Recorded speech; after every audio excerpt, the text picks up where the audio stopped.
today, I'm announcing the House of Representatives moving forward with an official impeachment inquiry. With that one line, House Speaker Nancy Pelosi set the left and the media into a feeding frenzy. Mainstream media hosts were downright giddy over the idea of impeaching President Trump. Stephen Colbert had his audience give a standing ovation. Now, I hate to burst anyone's bubbles, especially really excited people, but they may need a little civics and history refresher before someone gets hurt. As my mom used to say, it's all fun and games until someone's eye gets poked out. Turns out someone getting their eye poked out is as rare as a presidential impeachment. Here's how the process goes, folks. The House of Representatives starts an impeachment inquiry, which they did. In this case, Pelosi charged 6 House committees with investigating the allegations against the president. If the House finds any of those charges rise to the level of criminality, they become articles of impeachment.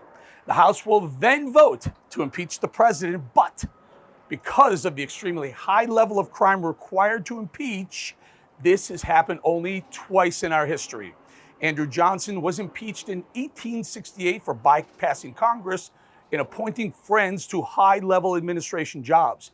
Bill Clinton was impeached in 1998 for lying under oath. Who can forget this? That is not my recollection. My recollection is that I did not have sexual relations with Ms. Lewinsky, and I'm staying on my former statement about that.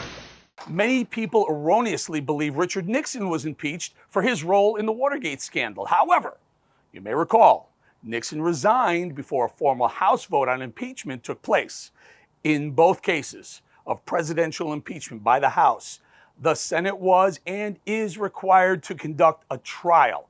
On one side, the House of Representatives arguing for the removal of the impeached president, stripping him of his title and all his duties.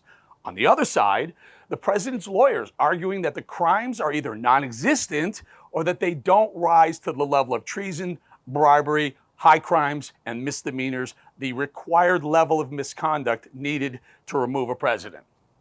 After the trial, the Senate then votes. 2/3 of the Senate has to find the president guilty beyond reasonable doubt to convict. That means 67 U.S. senators would have to agree. Otherwise, they must acquit. Let me tell you, folks, asking Ukraine to crack down on corrupt U.S. politicians like the Bidens is not a high crime nor a misdemeanor. It's simply good vigilance by a seated U.S. president. So in the immortal words of Johnny Cochran, if it doesn't fit, you must acquit. In this case, the criminal glove just doesn't fit the presidential hand. Hey, just my .02.